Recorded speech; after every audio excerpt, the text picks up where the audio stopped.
Hello and welcome to the Southbound Sports Show. I'm your host, Richie Leahy, here with my co-host, Matty B. He got back on the winning side of things. Very happy to see that. You want to fill us in on how that went?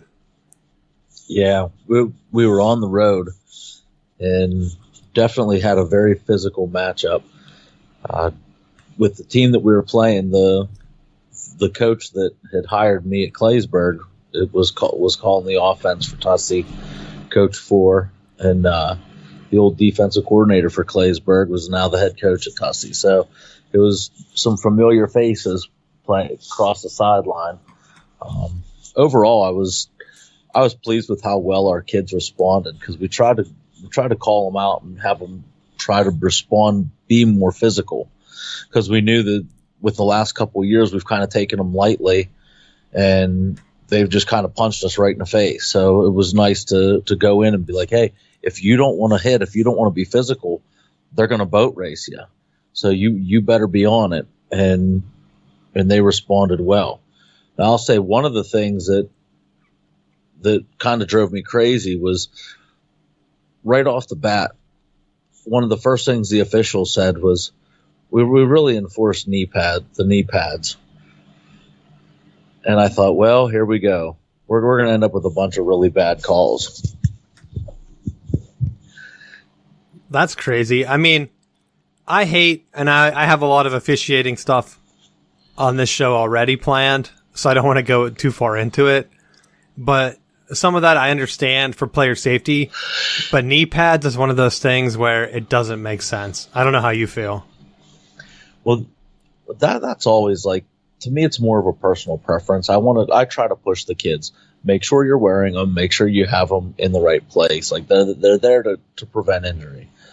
But when you take the full size knee pad, and there's some teams that they'll allow players to shave them down and do like so that they're really small, or it's in some case I think it's tough, because when you have a limited number of game pants and you're trying to find sizes where like kids, they're between a medium and a large, and you're not quite sure where like the medium fits, like the large covers their knee, but the medium fits better. So then they're wearing the smaller pants, but then they're fighting to have them like stay down over their knees. And it's a pain having to tape them down and everything else. One more distraction you got to deal with, you know? And that's something that, to be honest, how many injuries is a knee pad even going to protect? Like, it's not going to protect you from tearing your ACL or having your knee hyperextended. Yeah. It's basically just scratches, maybe from the AstroTurf, which you guys don't play on, so what's the difference? That's how I feel. I mean, we always cut ours down. I know you weren't really supposed to. I think the most we've ever had is like one or two refs, and this is from back in the day, so I could be misremembering there, where they kind of just like mentioned it, but it was kind of just like in jest, and you know that they weren't going to call the penalty on it because it would be weird anyway, you know? Like, what are you going to do? If you're on a away game, it's not like you carry buckets of knee pads with you. Unless you're my team, and then you'd make sure you have extra, because you worry about people forgetting knee pads and that's true, game pants and everything else, so you always pack extra. But there were two plays during the course of the game that the officials had some tough calls that could have changed the outcome of the game. One of them was before halftime. There was a play where we stopped them short. They called timeout, and then while the timeout was going on, the officials decided that they needed to do a measurement. So in the process of doing the measurement, they had to give, or they said that they had to give the timeout back to Tussey. So we stopped them, but when they did the measurement, it awarded them a first down. So then they had 4 new tries from the one and scored a touchdown before halftime, where had they followed the rule and was like, well, we should have allowed the measurement, then the clock should have continued to run until they figured out they needed a measure, and the half would have been over. So it was kind of one of those. I was livid because the half should have been over, and they had the potential to run an extra 2 plays. Well, to be honest, they should have just kept the timeout. Why would they give them the timeout back? Even if they had to measure for the chains. You don't get a free timeout. The explanation that they gave was that because they took the timeout to measure, that they were awarding the timeout back to Tussie. Yeah, but that's just an official's timeout. Like, they can't. Did they huddle on the sideline? You can't huddle during an official's timeout. Not really. But that was the explanation that we had. So I was like, move on. There's a whole nother half. You didn't call Mike Pereira? Did not call. I told the kids, and I'm really adamant about it because I don't know how your playing experience was, but I've never had a situation where you start arguing with the officials, and they're like, you know what? You're right. I'm really making some bad calls. We're gonna make this. We're gonna fix this for you. Like, that never happens. No. Anything that happens, they double down. Yes. It turns into, now you're not just playing an opponent. You're playing the officials and the opponent, and it just creates this terrible situation. Well, I'll tell you, I have a baseball story like that where I was batting, and the pitcher was throwing, like, trying to really get me inside. And I'm a lefty, so, like, or I guess I'm switch hitter. But in this story, I was a lefty, and it was a right-handed pitcher, and he was dusting me, so, like, I could look down and see that the balls were inside. And the next thing I know, he called both of them strikes. And so I turned around and I said something like, yo, they're about to hit me. How can they be strikes or something? And he's like, you shut your mouth and let me do the calls. And so third pitch, what happened? Same exact spot inside. So you know what I did? I lifted my leg up, and just took it. Like I lifted my leg up with a real high kick. Like, you know how some of those batters used to do? I can't remember, like, not-use players anymore. But, of course, I get pegged. I start running down the first baseline. He yells, calls timeout, and tries to get me back in the box. And I said, dead ball, he hit me. And then, of course, like, both coaches came out and started yelling. So I just went and stood on first base, and then eventually they let me stay on first base. But then he was out to get me the rest of the game. So you'll never get them to change their mind. And you got to be quick on your feet like that, dude. Think of a play that will get them caught up. But in football, it's a lot harder. Funny that you say that, because at halftime I addressed the team and I said, hey, you know that this situation, like, you arguing with them or trying to plead your case, it's not going to work. Just shut your mouth and get back in the huddle and just play the game and let the coaches do the talking, because we can walk the line between what we can say and not say. They're not going to throw us out. But if you're running your mouth, you will get thrown out, and then you'll end up missing more games. So we fast forward, and there was a passing play where Tussie had a long reception and was running the ball down to the 1. And as the kid was reaching for the end zone, we punched the ball out, and it rolled out of the back of the end zone. The initial ruling and justification, the official made the signal waving his hands over his head like he was spotting the ball down at the 1, and that it wasn't a fumble. And I lost my brain screaming at him. And then they had a little mini huddle again, and it was like they were doing their own review committee. And then they came back, and the official walks out and gave the big first down for us.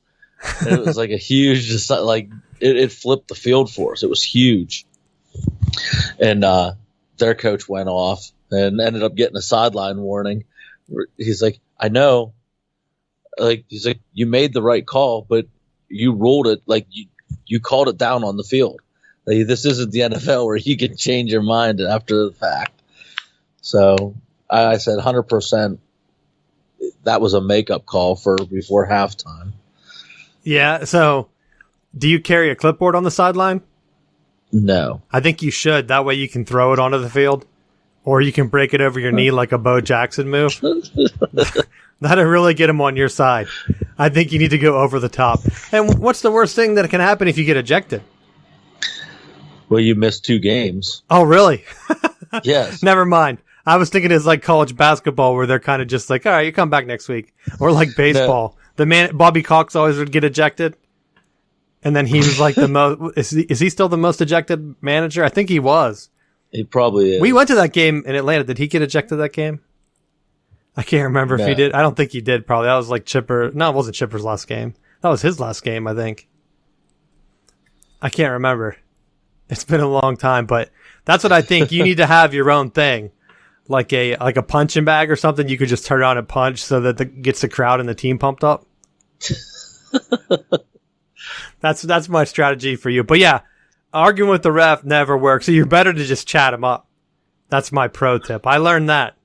You don't have to get pegged if you're friends with the umpire or ref in your case. But let's get into our NFL stuff.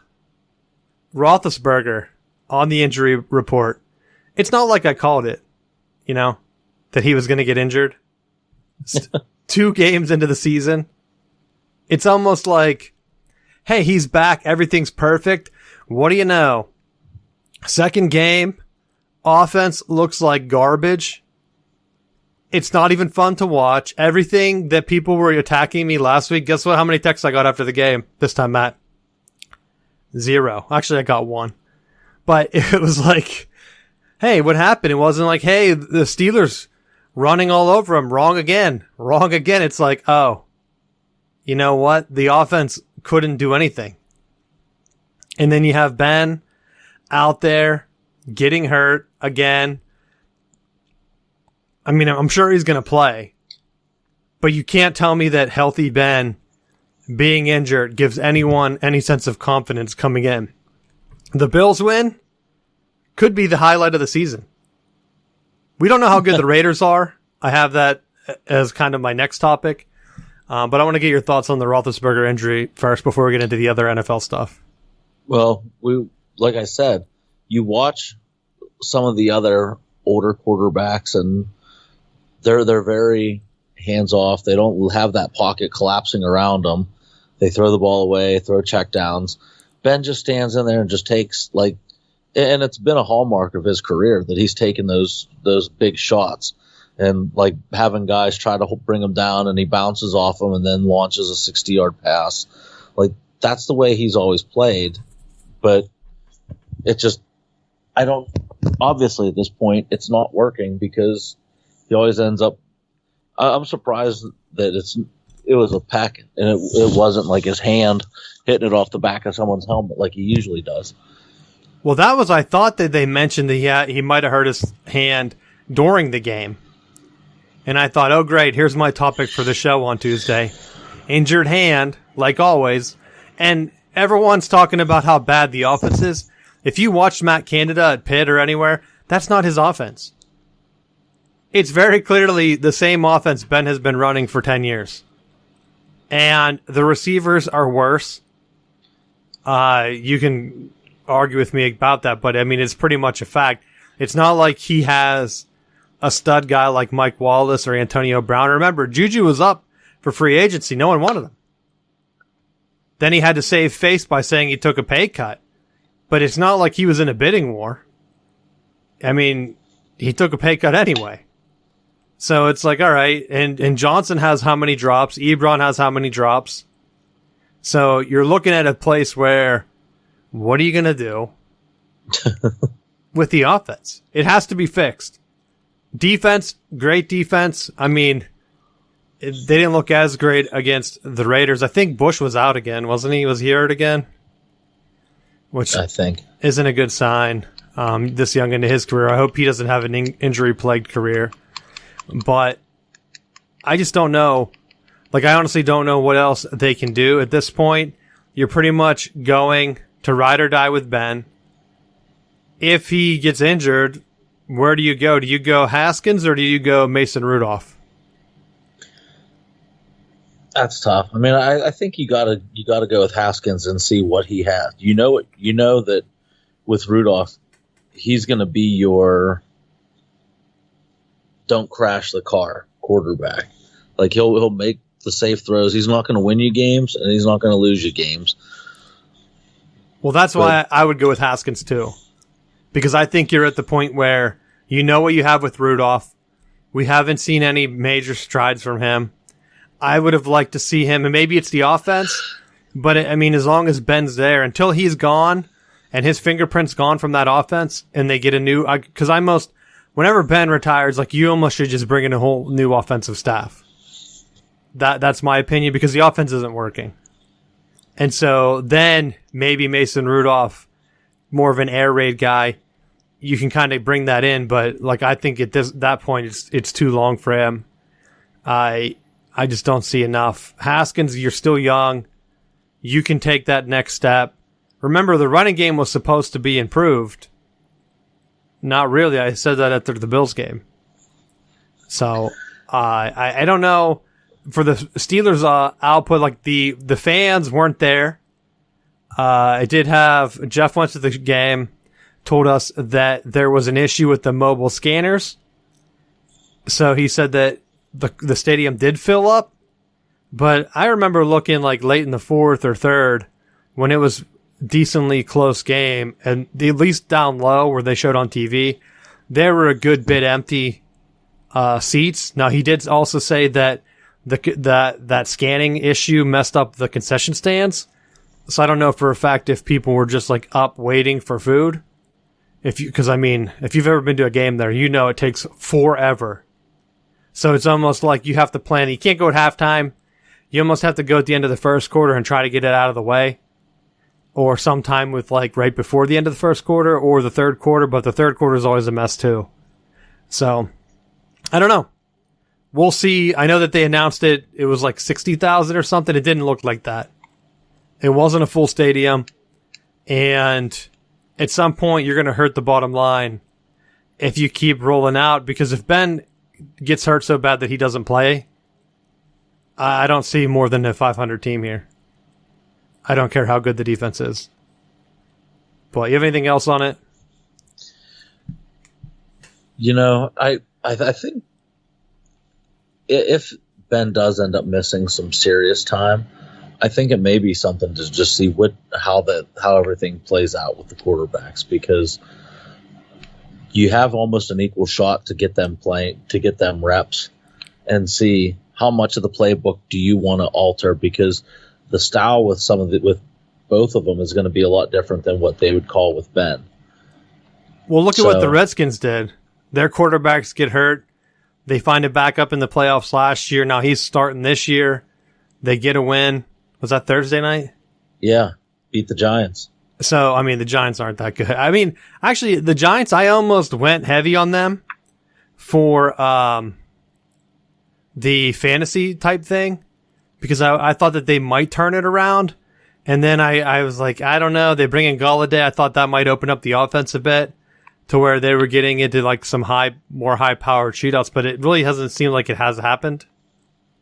So with Saquon Barkley and stuff, I don't know. But that's what I was thinking. I don't know how to feel on them yet. It's only been 2 weeks. So it's hard to take that prediction around the league. But getting it back to the Raiders now. Jon Gruden, I know we talked about him a lot on the show. So I wanted to bring him up. He looks like he has a team turning the corner. Something that you've talked about in the past, him finally getting his players in. When you watched that game, what did you think of that? And do you think that they're going to make a push to make the playoffs again, possibly win the division? Well, I said up front, I think that they're a team that could potentially be that one of those surprise teams. Because when you look at the production from the offense, they were a top 10 rated offense last year, but the defense was drop dead last. And all they did in the offseason was improve, get more talented players in, and brought in Gus Bradley to help coordinate the defense. I mean, I think all they did across the board was address the defense, and I think that you're seeing that. So I think that they're primed to set up. They're set for success, and having the successful tight end in Waller, they can feed him. And I think you see some of the way that Gruden's using him is comparable to how Brady uses Gronk in the Tampa system.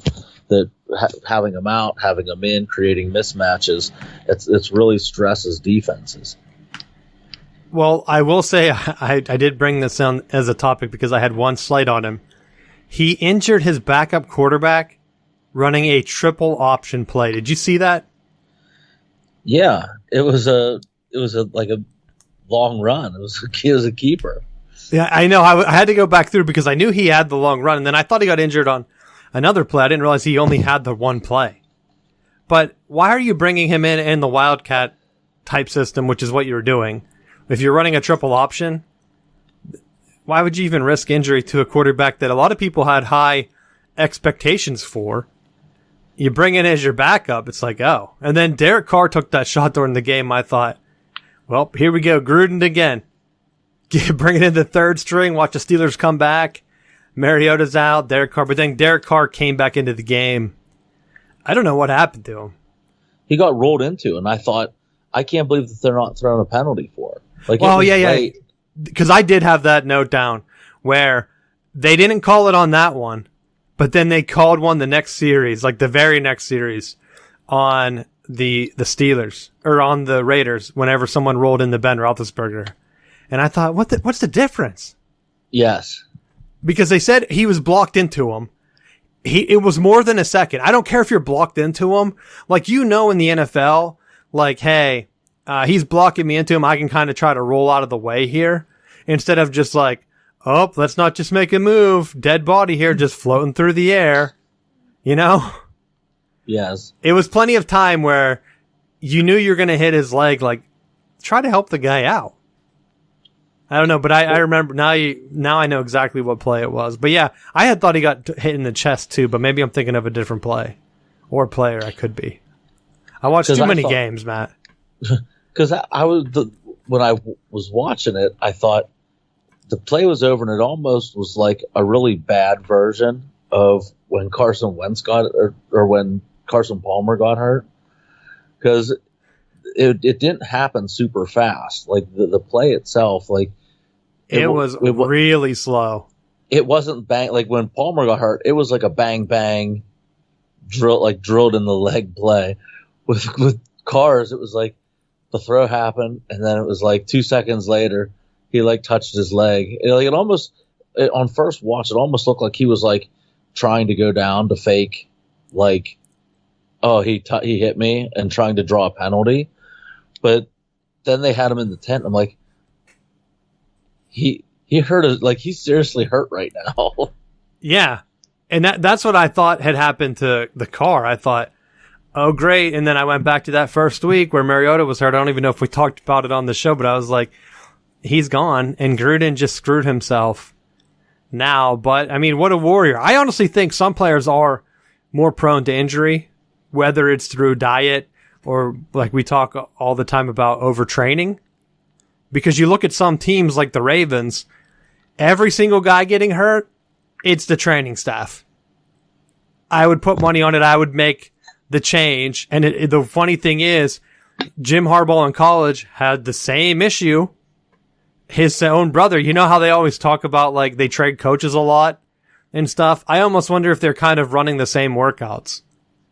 And it's just too much at this point. Because you played the weird season last year. Now, knock on wood, Michigan hasn't had any injuries this year. Well, I guess Ronnie Bell, but that wasn't really that was more of just a freak punt return injury instead of like an overuse injury at practice. But if guys are getting hurt at practice, man, you have an issue. So, I don't know, but I watched the Ravens last night. Did you see the game? And if so, what did you think of the fourth down call to go for it? I saw part of the game. I didn't see the fourth down call. So it was 4th and 1, and they were on about their own 40, 49, 45, somewhere in there. And they went for it with like a minute left. So if they could have punted, gave Mahomes a minute left. If they didn't get it, he's right there. He's one pass away from field goal range, and they would have lost. So it was a bold call, and they just ran a quarterback draw with Lamar Jackson. It didn't look like he had an outlet either. So he was just taking it all the way and was able to easily get it. But I mean, to be fair, they had been running on the Chiefs for a while. And I wonder if you're starting to see some of the chinks in the Chiefs' armor at this point, because it looks like teams have figured them out. I don't know if I'm 100% confident that we're going to get a different like AFC West champion, whether that's the Raiders or someone else. But that's my feeling right now, is that it's very hard to go back to back. You have to it's unprecedented this year with the Bucs looking so good. They brought everybody back. That normally doesn't happen. And so now you have the Kansas City Chiefs, who had been known in past years to just blow people out. I know they had some tough games to start the season. Another downfall of making back-to-back Super Bowls, you're going to get one of the toughest schedules. But you're looking at a place now where you're playing tough schedule, and it looks like teams have that offense figured out. They really easily could have lost to the Browns and then did lose to the Ravens, so they're 1-1. But they need to figure things out before they get through the rest of their schedule. So, I don't know. If this is going to be Jon Gruden's year, he needs to get it done. Like, he could take them over. I know they have Mahomes, but just because you have one quarterback, I mean, unless he truly is going to be the next Tom Brady, you should be able to split division titles with him. It's not like Ben was winning every year in the North. But I think the one thing that's going to hinge on how far the Raiders goes, how healthy Jacobs comes back from his turf toe injury, because he was out this past week, and I think in some of those short yardage situations, that can be a factor because he's a big back.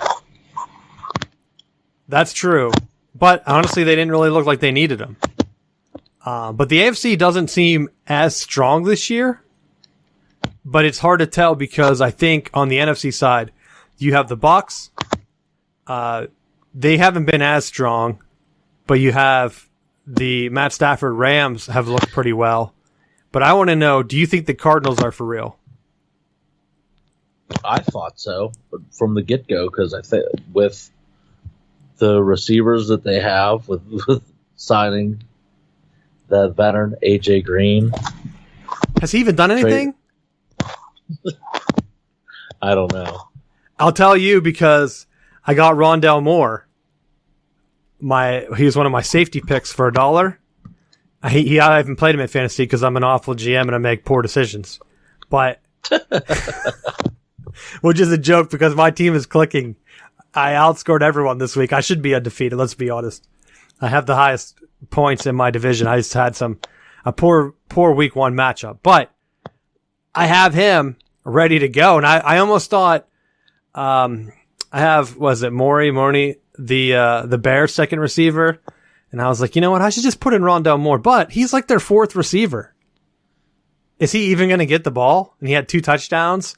He's averaging almost 20 points. So if you're looking for a guy that you can probably pick him up. Because it was on Matt Berry's list. I get the alerts, which is so dumb. On ESPN, they send you alerts for players that you already have. It's here's a sleeper you can easily pick up. Rondale Moore. I'm I already have him. That's why I'm getting this news story. Because it's specific to my team. Who's this for? And it's you've never heard of him. If you watch any college ball, he's the receiver that tore up Ohio State. And I thought, you know what? Ohio State is full of NFL-type defensive players, and they couldn't even come close to tackling him. And then I know he had some injuries, but I thought with Hopkins on one side, AJ Green, I figured he's been a bust. I've had him on my fantasy team for a while. I figured AJ Green's going to do nothing. And that's why I said, has he done anything? I don't know. But Rondale Moore has overtaken Kirk for that. I don't know if he's been the third slot on that team. But man, is that a sleeper pickup if no one knows? Because no one's going to pick up the fourth wide receiver, most likely. Unless you're crazy like me and you have no money. So you have to pick guys that no one's going to bid against you, right? That's my strategy. Fair enough. That's my strategy. And I think it went pretty good. You have anything else for the NFL this week? No. I did want to try to bring in a new segment to talk about each week, and I know I'll probably forget it.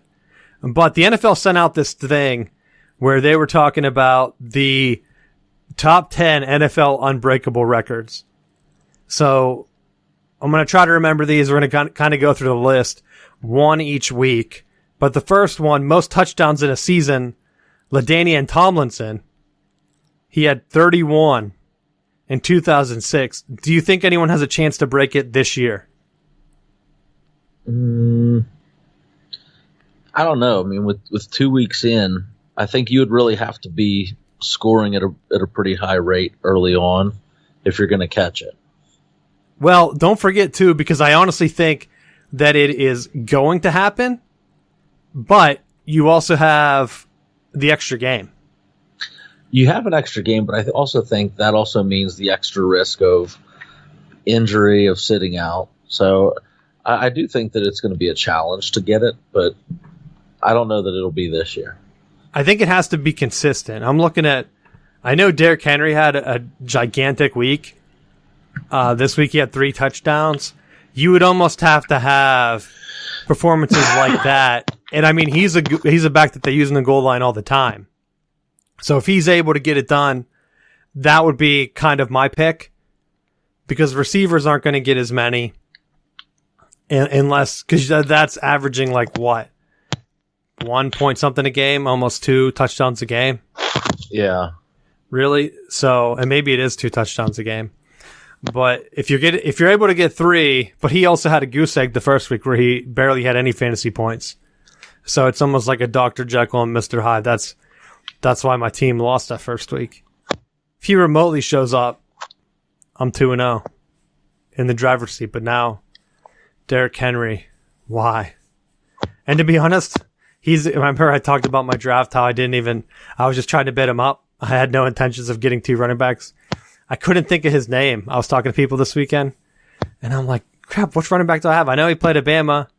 He won the Heisman, right? I should know him. I should have known my 4th string Rondell Moore wide receiver. But that's the strength of my college knowledge. Which brings me to our first college topic. 3rd down punts. I mean, James Franklin has to be on the hot seat, right? Did you watch that game? I did. What coach punts on 3rd down? I don't know. It's the same coach that would kick a field goal when they're down 28-0, right? I would think that way he could brag that we weren't shut out. James Franklin did that against Michigan once in 3rd quarter. It was 28-0.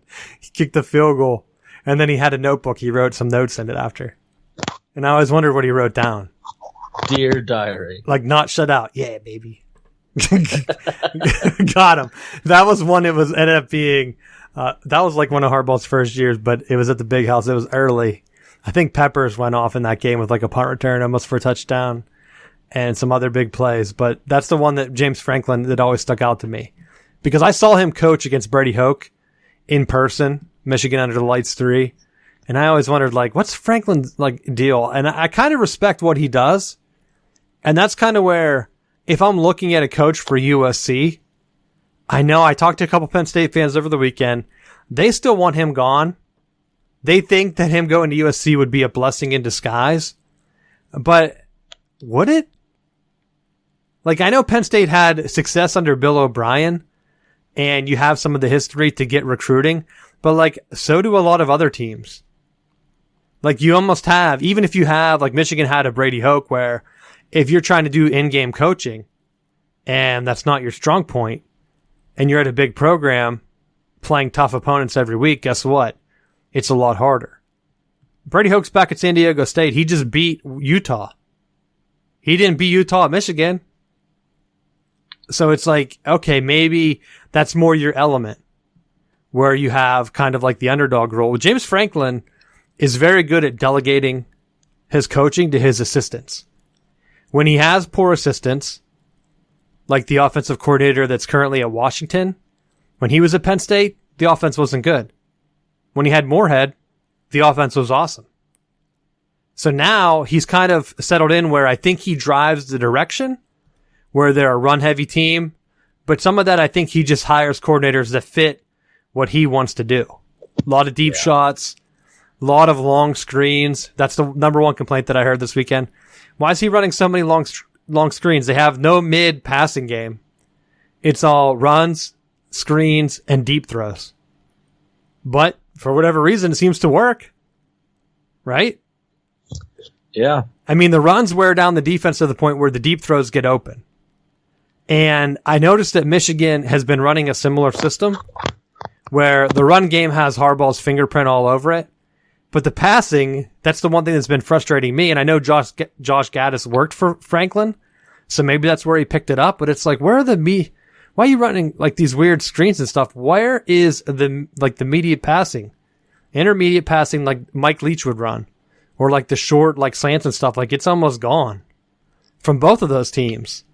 But if it works in the Big Ten, maybe it works. I don't know. But the third down punts was a joke for people that didn't watch the game. The SEC officiating messed up by doing an intentional grounding call and then not resetting the down. So it ended up being third down. Franklin was yelling about it being third down, which, to give him credit, and this is why I think Penn State would really be missing out, Franklin kind of seems like he knows what he's doing. As much as I joke about him like settling for field goals and stuff, sometimes his team comes out flat on the road. I think that's just a college thing. But why a lot of coaches don't even know what's going on. In the Cowboys game, they messed up their end of game situation, had to settle for a field goal, and afterwards they said that they couldn't find the play clock or the game clock on the stadium board. Did you see that comment? Yeah. He's like, yeah, they changed the location. I didn't know where it was. But it's like, shouldn't you have been looking at, like, I always know where all the clocks are in every stadium, and I'm looking like the entire time to make sure that I have everything down. So like, how are you not doing that in an NFL stadium? And if they did hide it, then call the officials. I'm sure that they would do a timeout, and they always fix the time. I mean, they do it in basketball even. Like, that's one of the most annoying things. But, and this goes to where, even if they had a sky judge, they said that on that replay official, they looked at the replay camera and that guy had it as fourth down too. So it wasn't until after the punt that they went back and counted and they said, oh yeah. So maybe my idea of having a guy in the booth, if that guy doesn't know what the hell he's doing. Oops, psych. But I don't know if he was just kind of tallying it based on what he saw on the field and not really keeping track of it, because he was probably like, oh, I never get asked about what down it is, right? So I don't want to knock my idea, because I still think the sky judge works, which the NFL has been using. I don't know if it sped up the game or not. It's hard to get that information. I tried to look into it. But what were your thoughts on that game? I thought it was a good game overall. I mean, would have liked to see Auburn win just because I hate the Big Ten. But how rude. James Franklin could be your next coach, Matt. No, he can't.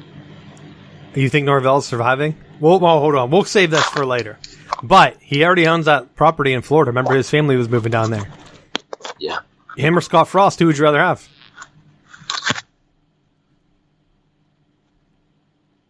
I would rather just keep things as they are for right now. All right. Continue on Penn State stuff. So you wanted Penn State to lose. The whiteout, obviously, I mean, they said they only did 13 times. They had a losing record with the whiteout, I'm pretty sure. They didn't really bring that up. Well, yeah, when they play Alabama every time they have a whiteout, of course they're going to have a losing record. Well, I don't even think it was that. I'm trying to look and see if I can find a history, but go ahead. Give your thoughts on the game. Just, I mean, in general, I thought Auburn pushed out Malzahn and then basically just kept like the similar style offense and similar, like, I thought there were a lot of comparables that why did you get rid of them? Like, if you're just going to keep doing the same thing, kind of like, why are you firing the Steelers offensive coordinator just to keep calling the same plays? But, you know, I do think Penn State winning helps the Big Ten's case, because with Ohio State losing to Oregon, I think you're going to need someone to step up and be that team. I think your boys in Michigan may have finally figured it out and may have finally brought an offense to the season. Don't curse us. Well, we don't know what the hell's going on. I told you the offense is kind of a mix of old Harbaugh / deep passes for no reason, which they haven't been able to do until this year. You're hitting on them, and that's like watching some of those games. Like I thought to myself, it actually looks like you may actually finally have gotten some competent quarterback play. Well, I'll say this for just the Big Ten. Like, if you're looking at those two teams, a lot of people have been knocking Michigan's schedule, but I think that schedule's been sneaky good. They blew out Western Michigan. They just beat Pitt. Pitt just beat Tennessee. Like, they went on the road and beat Pitt. They have a good quarterback. Everyone said that going in, and everyone was like, oh, Western Michigan's good. They're going to be pretty high. Michigan should take care of them. But then they blew them out, so everyone was like, oh, Western Michigan sucks. But now you're looking at week 3, and you're like, oh, maybe they weren't bad. And then same with Washington. We don't know what they are. They lost to Montana. They look, and they remind me of whenever Michigan lost to App State. They were kind of like shell-shocked that first week. But that team turned it around, and they ended up beating Tim Tebow and Urban Meyer in their bowl game. That's how I kind of feel about Washington. Like, yeah, Michigan ran all over them, and it was embarrassing for them. But the surprising thing was they have I think 2 D linemen that are on NFL draft boards right now. So if you're looking at it, you're like, Michigan hasn't been able to do that since Harbaugh got here. Even if a guy has one NFL-type defensive lineman, they've struggled. To have 2, and then to push them around and run for 300 yards, it's kind of unbelievable. And then, of course, Northern Illinois, the thing with Clemson, you have the same people on ESPN talking about, oh, Clemson, they're still good. They struggled with Georgia Tech.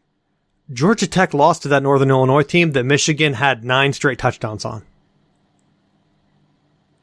So it's almost like, all right, if Georgia Tech's not really good, why is Clemson struggling with them? Or is Michigan just that much better than these lower teams? Because, to be fair, I tried to go back through and look. Harbaugh's blown out every, like, non-power team that he's faced. Like, if he's a favorite, he usually kills them. And I think a lot of teams, like, if you're looking at coaches, and then you see coaches like Dabo struggle with, like, a Georgia Tech, like, that's the kind of team that Harbaugh would have buried. And then it would have been like, okay, it's only whenever Harbaugh's losing records or like when he's the underdog. He just hasn't been able to pull any upsets. So it's kind of like head scratching. But if you look, I was I couldn't find a list of the coaches. But right now, winning percentage wise, of all active coaches, he's 25th. And that's with a bunch of like G5 coaches that only have like 2-0 starts or whatever. So mixed in, I would say possibly top 15, top 20 winning percentage wise. And I had said coming into the season, he has the same winning percentage as Dabo Swinney at this point.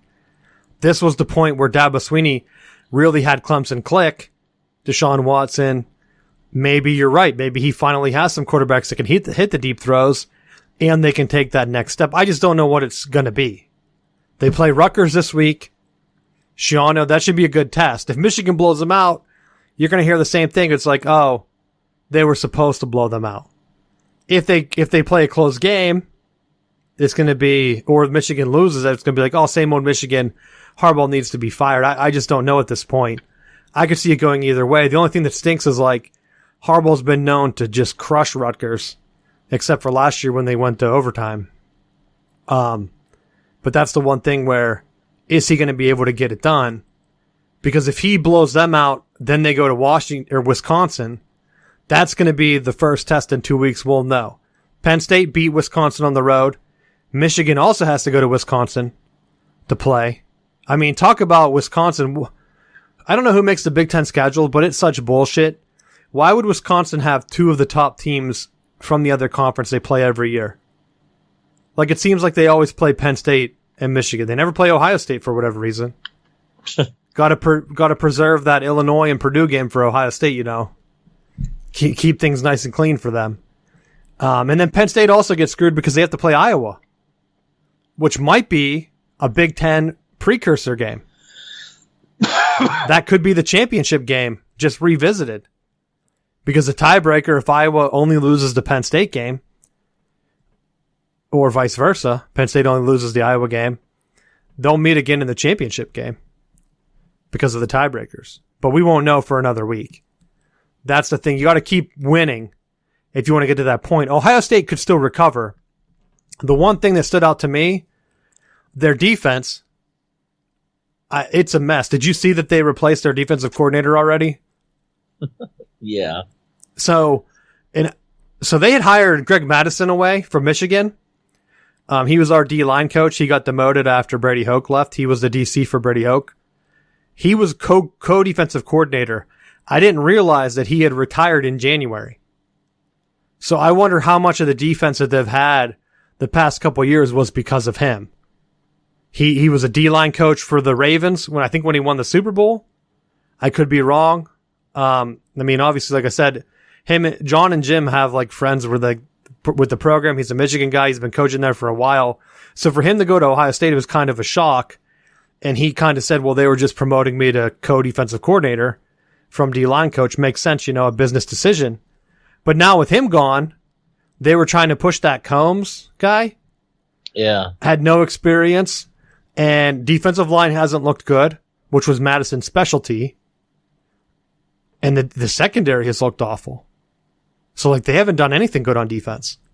And so they're promoting the secondary coach, which has been one of their weak points if you look at the stats.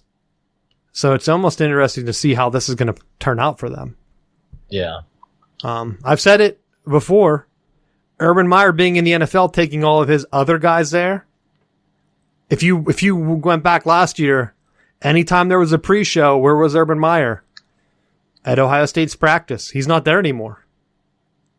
Having a legendary coach check your film, help you with some game prep tips.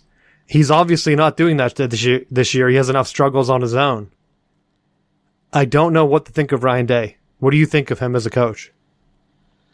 Well, I think it's tough because he's just kind of stepped into a well-oiled machine, and now you're starting to see how does he put his own fingerprint on it, because it's not just playing with the guys that were already on scholarship from when Urban Meyer was there and dealing with his heart conditions and things like that. Plus, he walked into Justin Fields. If Georgia never really had that issue with him, where I know there's finger pointing on both sides, but how do you know that he doesn't have a bigger fall earlier, even with Urban Meyer there? Because there was a lot of drama there. I think Justin Fields might have kept that together. Yeah. Just because of his talent. He's looked decently well in the NFL so far. I know he's going to have some growing pains, but we'll see. But I mentioned Harbaugh's winning percentage just because I wanted to look. And, the thing is, Harbaugh had played or coached at Stanford and Michigan, and Stanford had some bad years. I think right now Harbaugh's still above Franklin just because of his time at Vanderbilt. But Ryan Day is number one. So he's the number one winning coach in the Power 5 right now.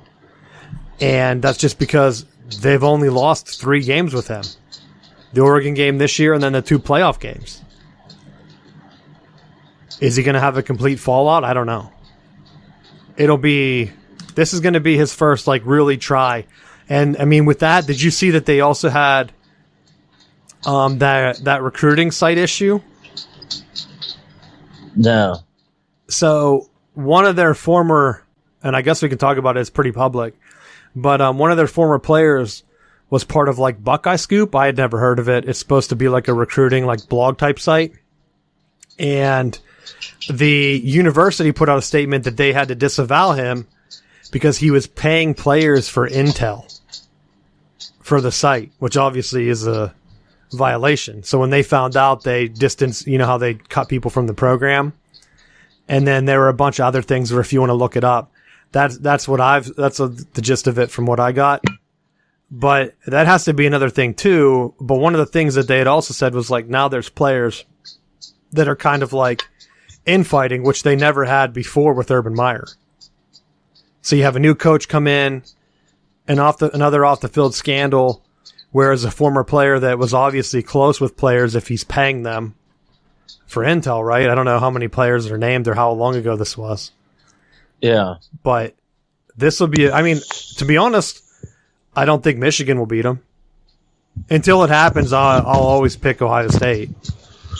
But based off of the early test, though, I would give a nod to Michigan as of right now. I mean, yeah, but they played Oregon. They played Oregon. They played them well. That's a top 10 team. Michigan, I mean, I can say that the opponents for Michigan are probably better than what people think, but I don't know that. I mean, until I see Washington win the Pac-12 North or Michigan goes on the road, because Michigan has to go on the road to Penn State. They have to go on the road to Nebraska, and I know Nebraska hasn't looked good. I really don't think Oklahoma has looked good. In terms of if you're looking at teams that should bury, like everyone was joking that before the pregame that Oklahoma should have beat Nebraska as bad as Michigan beat Northern Illinois, and it didn't happen. And after the game, no one batted an eye. They were kind of just like, well, Nebraska, they might be really close. It wasn't like, hey, Oklahoma hasn't beat anybody good, and they've been struggling every game. It's not like, oh, they should probably not be top 10 right now. It's more along the lines of, wow, those opponents must be really good, you know. So when you don't transfer in a Heisman Trophy winning quarterback, your team struggles then, right? Pretty much. I've said that.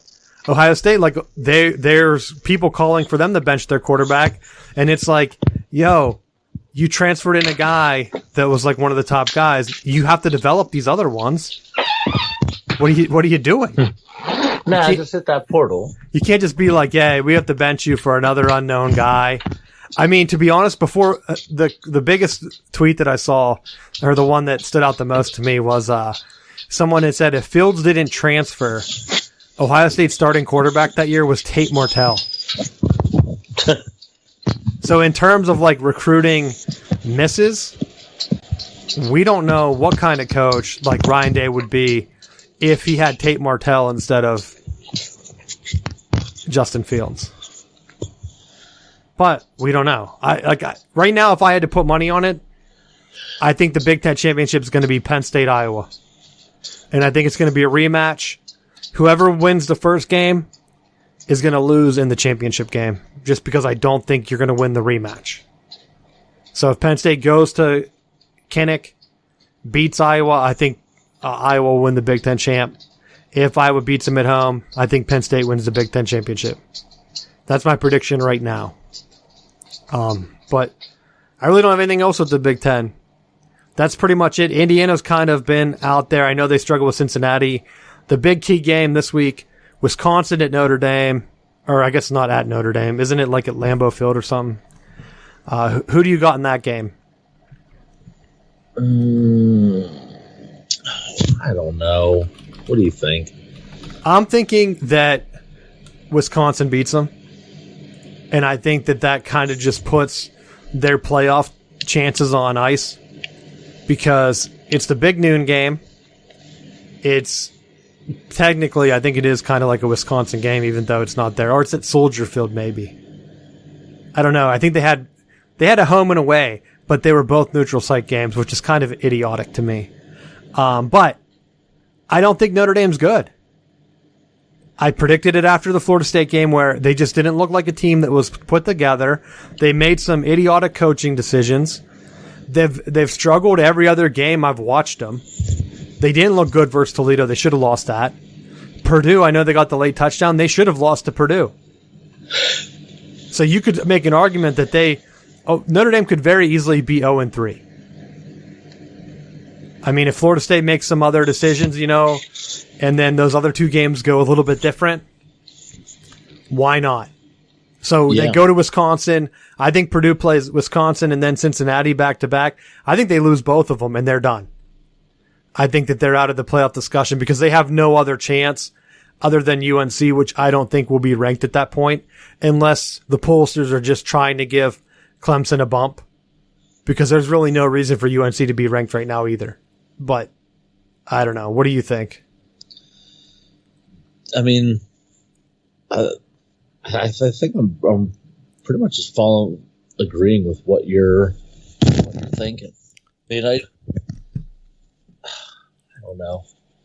It's to me, it's tough to tell because it's early. It's so early in the year that the one thing that I could go back on is Wisconsin's quarterback play hasn't been strong, but I'm kind of thinking that they're going to go all in. They had an extra bye week, which I don't know if you're aware. So they have a bye week to get ready for Notre Dame. I do think they beat Notre Dame, and then I think maybe this is the year. Michigan hasn't won there in like 20 years. I think that Wisconsin loses to Michigan at home. Maybe a little bit of an early prediction for me. Michigan could get killed by Rutgers for all I know.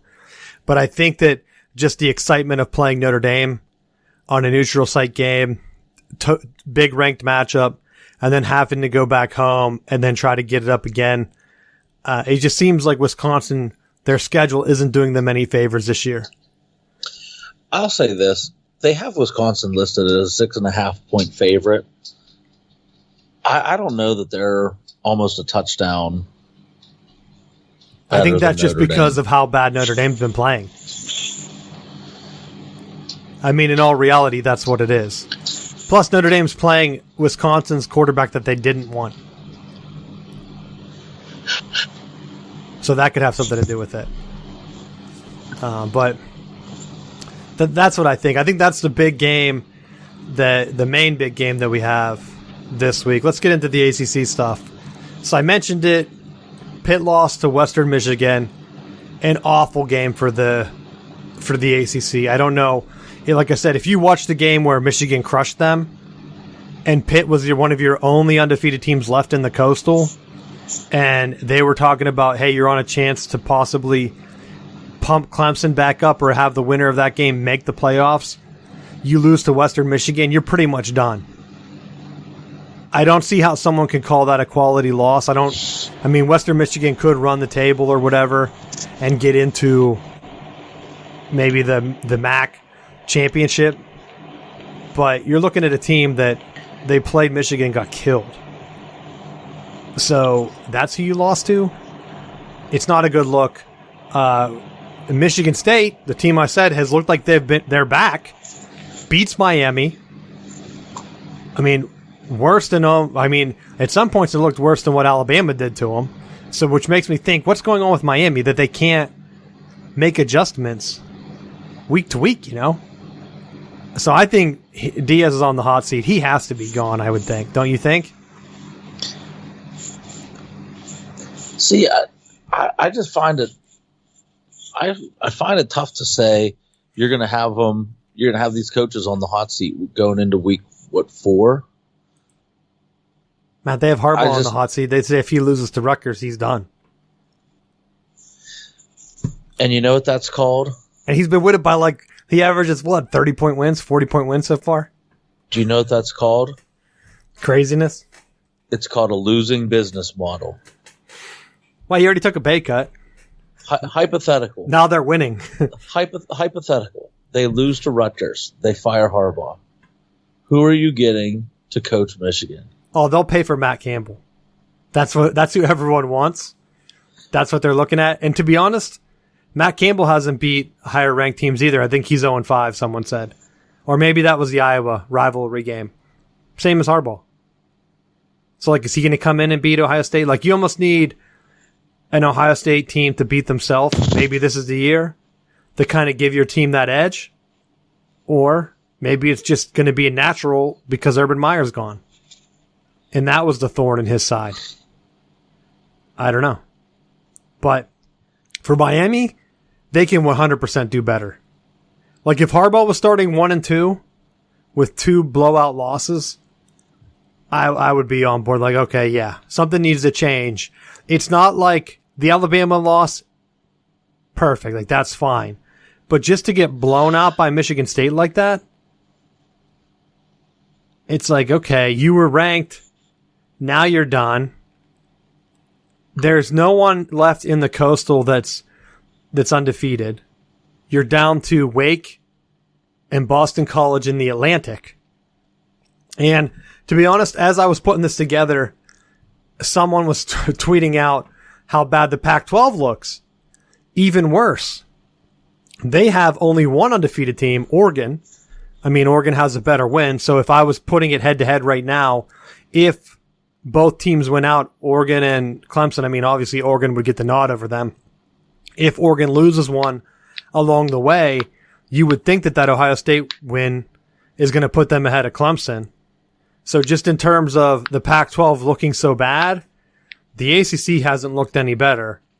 Clemson itself won't have a high-profile win because I think their only other non-conference game that's going to be meaningful is South Carolina, right? Yeah, I would think so. That doesn't move the needle. It's not like Steve Spurrier's there. Yeah, so right now, Clemson has no ranked opponents on their schedule left. You could think potentially Wake, or if Boston College keeps winning out, they might squeak in there. I mean, Oregon doesn't really have any left either. But I don't know. What do you think in terms of those two conferences going to the playoffs? Excuse me. I think Clemson would have a shot at getting in just based off of recent bias. That if they win out, they'll just say, and again, I think part of it depends on how flashy those wins are. Like if towards the end of the year, Clemson's winning like 60-0, it'll be tough for the committee to say conference champion blowing teams out by 60. They're a playoff team. Like it'll be tough to keep them out because look at what Urban Meyer did the one year where he just like tattooed 70 on people to try to prove that they deserved a spot in the college football playoff. Yeah, but he was doing that against ranked teams. Like right now, if they would play in that championship game, you'd be playing a North Carolina team, which, to be honest, could have 5 losses. Like Urban Meyer crushed that Wisconsin team that a lot of people had predicted to win that game. And yeah, he ran the score up to prove that point. I don't think people are going to be impressed if Clemson runs a score up on like a Pitt, say, or like a North Carolina that could be unranked at that time. It's going to be like, why didn't he do this against so-and-so, you know? And the Georgia Tech game made me feel like I don't know if this team can turn it on. Well, I think you can. They got the win, but I think you can't have multiple games now where you're winning by 1 or like just barely winning. They're going to lose to NC State this weekend. Wow, that's a spicy take. And I kind of joke about it, but to be honest, the game's at 3:30. It's at NC State. NC State had the horrific game against Mississippi State and Mike Leach. But other than that, NC State's been pretty solid. Their defense has been pretty good. They shut down a lot of like what Mississippi State was doing. It was just some other weird things that kind of worked their way. So now you're looking at it in terms of, okay, they've only allowed 31 points this entire season. They've scored 100. NC State has. Clemson hasn't scored. Maybe Clemson makes some adjustments, but just like having Dabo say they were running stuff we didn't even prepare for was just kind of odd because Georgia Tech hasn't looked good. So like, what were you preparing for? It's not like they shifted their offense. It's not like they're like, you know what? We're going to lose to Northern Illinois just so we can try to upset Clemson, you know? So like at some point you have to kind of know what they're going to do, but that's what I think. I don't think the wheels fall off Clemson, but to be fair, I mean, this isn't a shot at you, but the disappointment for the ACC has to be that Florida State isn't there to jump up this year, to give them a signature win, or to even push them for that top conference spot. Because let's say, even if Florida State loses to Notre Dame, they take care of business the next 2 weeks like they're supposed to. And then, like I said, now you're looking at a Florida State team where I joked last week about them losing to UMass. It's like, oh, maybe they will lose that game because they're playing Louisville. Louisville beat UCF. They play Syracuse. Their coach is on the hot seat too, so that could be interesting. And then they play UNC. So, like, Florida State, I mean, the biggest thing that would kill Clemson is if they win out and lose to Florida State as their second loss, which could happen. Yeah. Florida State has a talent. I just don't know what the hell they're doing. I think it's all coaching at this point. I would say parts, yes. There's some clips that I've watched that it's the right play call, but the execution just isn't there. Where guys aren't staying on blocks or sustaining blocks. And, you know, like I said at the beginning of the season, I'm cheering for Florida State and I want them to play well, but I still think that there's a lot of stuff within the program that they have to clean up. And I think the more that you read and the more that you see, there were a lot of issues that I don't understand. I mean, I know part of it was Jimbo left, and I had a friend that jokingly messaged me and said Florida State should have just paid whatever Jimbo wanted. But I don't know.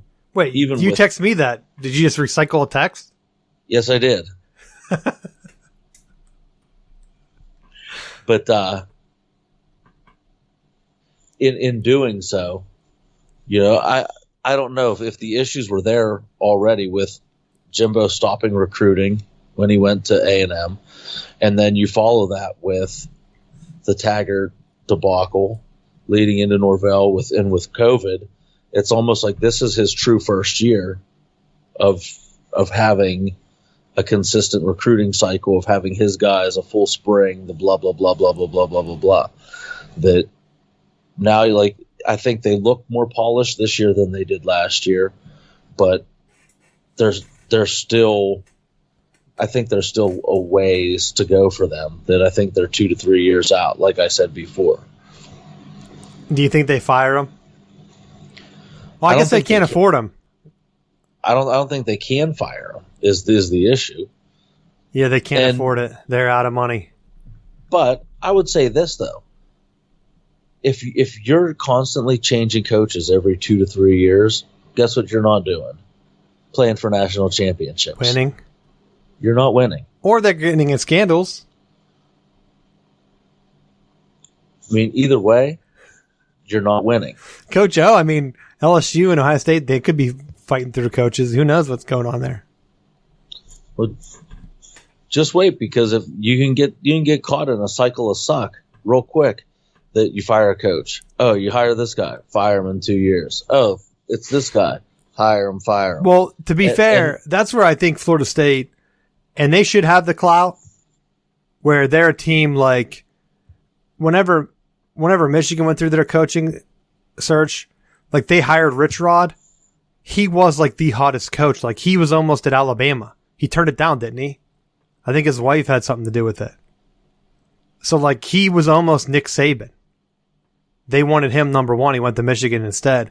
Those could have easily been reversed. I mean, for all you know. So then like the second coaching hire of like that they made was Brady Hoke. They went with a guy that was having success, and he's even having success again down there at San Diego State. I think that's where he is. Or maybe he's at San Jose State now. I think he's at San Diego State. So those are pretty much hits in terms of everything that you'd look for. And then, of course, Jim Harbaugh was like the number one guy. Even NFL coaches were saying they'll never land him. And then they were still in denial, saying, well, this is a temporary thing. He'll be back in the NFL in 1 year. So, I mean, you can do it, but like a program like Michigan that's kind of picking top coaches and like fighting Alabama's for them, that's what Florida State should be doing. Instead, I think the Norvell hire just came out of nowhere after Willie Taggart hire that I didn't think was good to begin with. It's the same thing where if USC right now, the rumors are that they have Mario Cristobal so high, he's Willie Taggart 2.0. You don't know how good he is. He has an overall losing record. Now, granted, Mel Tucker did too for Michigan State. It's still early on him. We don't know. But he's willing to do anything, it seems like, to get Michigan State winning and really get that culture back. USC, I don't think, even if they hire Cristobal, are they going to take that culture seriously? It's the same thing with Texas. USC and Texas, it kind of seems like since their scandal at USC, and then since Mac Brown's issue, there's been infighting and boosters. They haven't had, like, can you remember them banding together and pulling, like, the number one recruit or anything? I don't. Right? Not that I remember. Yeah. I mean, like, you got to have a whole program come behind, like, when Harbaugh came in, they're landing, like, Rashawn Gary, number one overall recruit. They're getting Jabril Peppers. Like, you're getting big-time recruits that everyone's talking about. I don't remember looking down through a list and seeing, like, USC grab a national recruit like that. And I know they grab, like, top quarterbacks and stuff, but realistically, they're grabbing top pro quarterbacks, and I think most of the other top quarterbacks have been spread-type quarterbacks, if you're really looking at the recruiting rankings. Same with Texas. It's like, all right, why aren't you grabbing the number one running back like Michigan did, like Alabama has been doing? Like Najee Harris was number one. He was down between Michigan and Alabama. Like, if you're USC and Texas, why are you not in the top three? Like, why are you not fighting for the top guys at these positions, right? Well, I think one of the things that ends up happening, and when you look at, it's easy to negatively recruit when you're getting beat in games that you should be winning. And not just losing, like last-second field goal, last-second Hail Mary type plays. Like, you're just getting destroyed. And I'm looking at this now. So, like, right now, the top... Oh, wait, that's... I'm trying to look for the player ranking. It's taking me to Texas. So, like, right now, you have... So, Texas is in on a top 3 wide receiver. And then right now, USC is in for a top cornerback. Top 5. But I know Michigan's fighting for him. Florida State's also in on a top 5. This is for next year, so these aren't really solidified. I'm going to try to look and see if maybe there's someone that I haven't seen. Quinn Ewers, top number 1, Ohio State. They did get a defensive lineman, USC did, but then it's all Alabama, Ohio State, Alabama, Oklahoma, Georgia, Alabama, Washington. It's like, okay, where are these other programs if you're trying to build a culture for these other coaches as they come in? And I almost wonder how many of these are in programs that have, like, new coaches. Because, like, the previous year, it's Clemson, Alabama, Ohio State, Georgia, LSU, Oregon, which Oregon's getting in there. Ken Cristobal, if he does go there, is he going to be able to pull in some of these top recruits? I don't know. Recently, like, that USC one, when they picked the guy, that's last year, the year before their coach gets fired on the spot. Not in here. Even the other USC, South Carolina's in here. Texas did pull an athlete. One athlete. Not really sure on that one. But it's like, okay, can you consistently help build these top recruiting classes? And outside of, like, what ESPN puts out there, I don't think those programs have been doing it. And if you're going to get a coach... Like I said, if you want to get a James Franklin, go for it. Because I think he's able to build. He has the number 1 recruiting class right now for next year. Texas is up there too. It's kind of early. So I wonder how far they'll fall if they keep losing. Because they got spanked by Arkansas, and that should never happen. Let's be honest. USC was high last year. Of course, they fired their head coach. So is that going to continue? I don't know. But you can't be losing recruiting battle to Oregon and then expect to win the Pac-12 and then fire your coach 2 games or 3 games into the season and expect things to change, right? So I don't know. I think Oregon has just been such a national power recently that their recruiting is up there to stay, kind of like Clemson. Clemson might be due to the coach, though. If he would bump to Alabama, I wonder what would happen to Clemson's recruiting. Kind of like a Coach K situation. But I think that would drop off. Oregon's been with multiple coaches, though. So, like, they're established with Nike that USC now has to directly compete for them, and that Oregon's going into their backyard and taking their players. If Cristobal leaves, they're just going to bring in another coach that's going to keep doing the same thing to USC, and he's going to be fighting there. I think it's a downgrade for him. So I think USC has to go elsewhere. If we see them take a younger coach at a different program, kind of like what Florida State did. They have to be able to give him time. Or with their name brand, honestly, they should be able to just pull another coach. The funny thing was they had talked about having Brian Kelly on their list. Why? Because, Matt, nothing is better than taking your rival's head coach.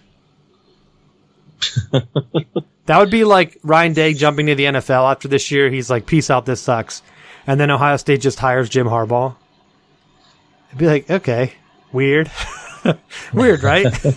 It's like Brian Kelly's on the hot seat every other year, it seems like. And I know he made those 2 playoff appearances, but I think they didn't deserve to be there. Let's be honest. But an expanded playoff could work. I don't know. But that's my thing. You have anything else for college football before we wrap up? The only thing that I would say, and this is part of the reason why I feel like I'm not a big fan of the coaching changes, because unless you're willing to spend the money on, again, total bias, someone like Malzahn or Hugh Freeze, which coaches are going to move the needle for you? Jimbo, you're going to pay $1 gazillion for. Urban Meyer's locked in at Jacksonville. Like, there's only Saban isn't leaving Alabama at this point. You almost have to hire a Lincoln Riley. I mean, the other coach that USC has been talking to, that Florida State was talking to, Bob Stoops. I mean, there's rumors that Nebraska's been talking to him.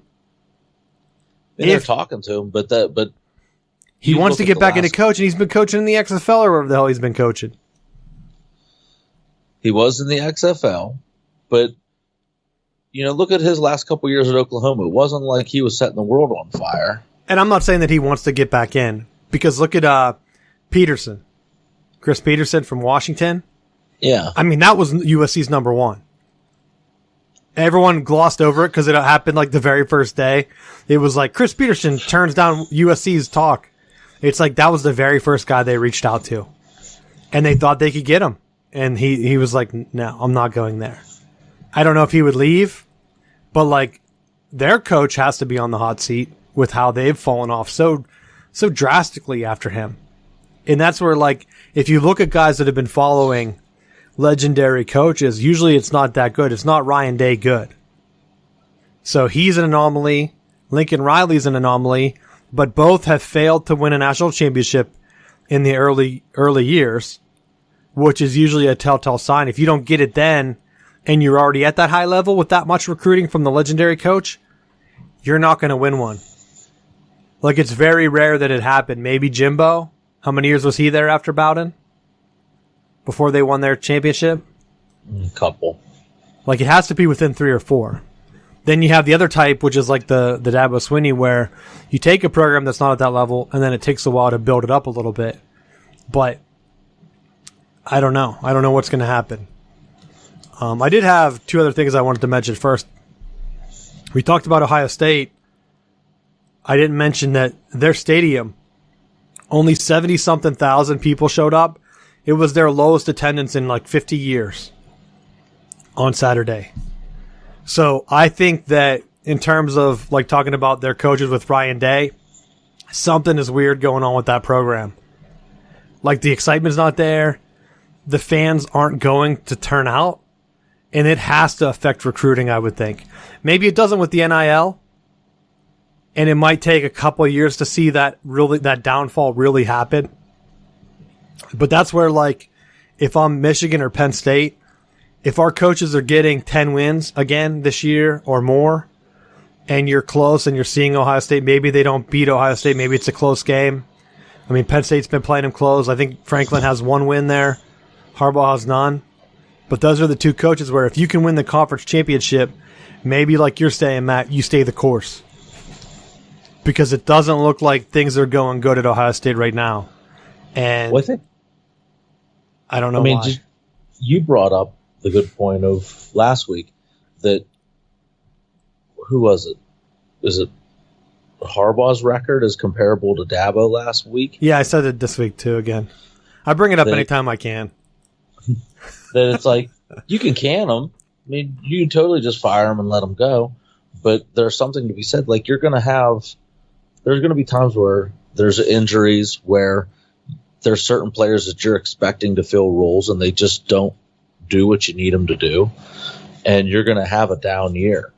But if you're constantly changing coaches, then you're never having that consistency that you're going to build to a national power. Well, and that was one of the reasons why when you look at like the three of the bigger coaches, when you look at Paterno, when you look at Bowden, when you look at Saban, they were at the same school for a while. Like, they built it up and they were there. They didn't just jump to the next program or the next program or the next program.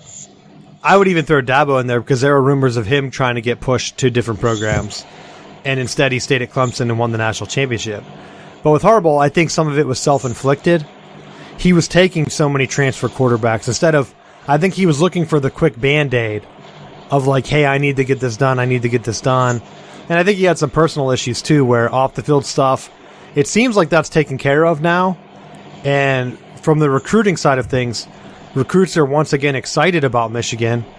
I saw someone ask about, like, are recruits really going to be excited to play in that offense? And Harbaugh was like, what are you talking about? Like, we're averaging like 300 yards rushing. Like, of course they'd want to play in this. It's basically like they're becoming Wisconsin with better recruits. And maybe it's too early to call that, but Wisconsin's proved that that's a winning formula. If you can have running backs that get that much on the ground, I mean, look at Penn State. They landed one with Saquon. That was their crowning achievement. Are they going to be able to recreate that this year with their running game? I don't know. But it can be successful. You can win big games with that offense. So you got to go with it. See what happens. But I just think in terms of, like, everyone keeps talking about the grass is greener if you fire Harbaugh, like you saying, some of these other guys. The next big coach right now is Matt Campbell. He's 0-5 versus Iowa, I believe. So, like, if you're going to fire Harbaugh because he's 0-5 or 0-6 against Ohio State, don't you think you'd rather hire a guy that has won some rivalry games? So it's almost like you're saying, I agree with you, who's the next best coach? You're going to have to try to get in and say, can you poach someone from one of these other schools? Can you get a guy that's been close that hasn't been able to pull through? I don't know. I did have one more thing, too, before the final bell. I forgot to mention it earlier. And my punt return sting. Mississippi State, the same SEC type referees or crew or whatever they're called, they let Mississippi State lose an SEC school on the most ridiculous punt return I've ever seen, where the Mississippi State guy is taking a knee with the ball in his hand. They said that he didn't clearly get it because he didn't lift it off the ground or whatever, but you could see that he has a grip on the ball. In the still, he should have instantly been down at that position. The ref puts his hand up, and then, I mean, the Memphis guy didn't see that because he was running the other way, so he didn't see the other ref lift his hand up to blow the whistle. Picked the ball up and ran for a touchdown because Mississippi State thought that they downed it, so their guys all relaxed for a second, and he was gone. So did you see that play, and what did you think, Coach? No, did not see it. You didn't see it? I didn't see any plays. That's how they lost, dude. It was ridiculous. He picked up, I mean, and then there was another officiating error where Mike Leach had said, like, he asked for clarification, and they said that they didn't have any at the time. No, that was a horrid call. Awful. I couldn't believe it. The Pirate had one stolen from him. He needed that clipboard to throw, like I talked about earlier in the show. If he would have broke it over his knee, they would have took a better look. But the thing is, smashed it with a sword. They reviewed it, and then they gave some BS about, like, well, they couldn't review it. But then even the SEC said, yeah, when they reviewed it, they should have saw that his hand was up and then it was dead, just like in college basketball. You know how they always do, like, the whistle? Like, yes. Or the motion or whatever. So, like, do the same exact thing. See that the guy was down with his knee on the ball. Like, if a quarterback did that at the end of the game, it's not going to let some guy pick it up and run with it. Like, it just made zero sense to me. Like, I don't know what they wanted him to do. I know, yeah, maybe he should just pick up the ball and run, but some players aren't taught to do that because if they're afraid that if you move the ball closer to the goal line, the ref's going to mark it there. So they're told to leave the ball there. And I think if you watch any other game, that's pretty much the rule, right? If you touch it and you don't actually kid it and you're on the kick team and it rolls closer or whatever, or further away, that's where the ball goes. So I think that's like one of the things they try to tell you. Well, that's why one of the things that we taught, like even with our kids, we talk about when you down it, don't leave it on the ground. Pick it up, hand it to the official. Play nice. That way the officials are like you more. Yeah, compliment them. Give them a compliment. Tell them how great it is to see them again. Glad you're working our game. That was a great call you made. And if you have a $5 bill, you can just slip that in his hand and say, hey, can you hold on to this for me? And then just never ask for it back. That's all I have. You have anything for the final bell? I do not. I'm just enjoying the fact that football's back. I do have, I got my very own turnover chain, Matt. What the hell's wrong with you? This is, the Michigan Alumni Association's doing like a 5K, so, I threw my donation in. Why not support? And this is what they sent me. It's like it's a magnet. See, there's a pin in here that has the block M. And it goes with this big chain. I was going to wear it for the show, but then it was behind the mic, so I thought it was pointless. I figured I'd talk about it after. But that's my check-in. I haven't really been doing my 5K times. I've just been kind of going through the motions. So I'm sure my time's not going to be any better. But maybe I'll start to get more dedicated now that the weather's finally cooling off. You get that nice crisp football air where it's like, yeah, I want to be outside in this. This is nice weather. So enjoy the weather. If you want to see a game, definitely go see it. It looks like attendance is down across the country, not just at Ohio State, but definitely at Ohio State. So go support your team if you want to, because it's looking like we're going to have a full season of football. So thanks for listening, and we'll see you next week.